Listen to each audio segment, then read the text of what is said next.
it's kind of sad when you hear Jasmine's letter to her younger self, right? To her 9-year-old self. But I'll be honest with you. Until she gave the explanation of everything that happened since she was 9, when she first moved to Memphis, I really thought it sounded like a letter to Eris, especially the parts where she goes, there'll be people who don't value your presence or your self-worth. Don't let their actions affect your outlook on life and the person you are. I think she was writing to her younger self on Tuesday. Yeah. Yeah, a day ago. She's writing that to herself a day ago. Yo, I was like, that is crazy. And then she went to this explanation of what happened when she moved to Memphis and how people gave her a hard time for her proper speech. And I know you've gone through that growing up. I went through that growing up. Oh, you're speaking white, right? And all that stuff. And I think that was the issue she had growing up. And that's what she spoke about when she moved to, was it Memphis, you said? Yeah, they moved. Yeah. Yeah. And so I moved to Memphis, and I wasn't a kid. I was like, I was like 30. You're 31. Like 9 times how much? It's like 30. Yeah, like 30, 31. Not even 9 times.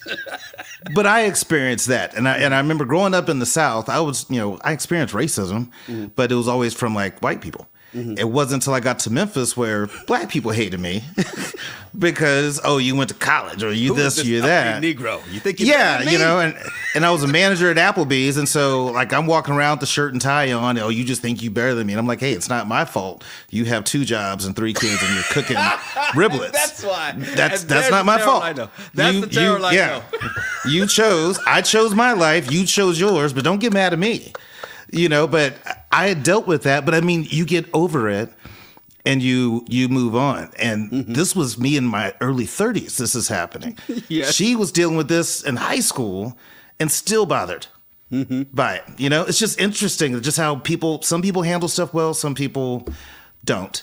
But whatever. But I've heard that my whole life. Well, you sound, and I'm like, well, what is sounding black then? Tell me what that is.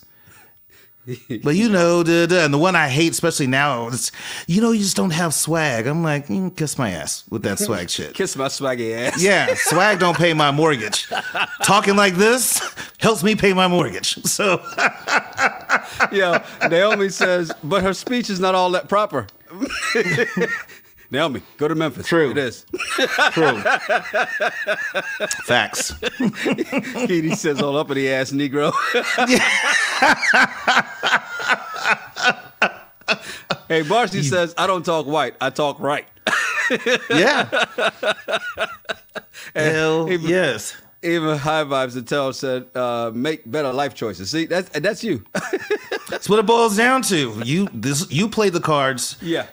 You were dealt. I'm doing mine. Make something out of it.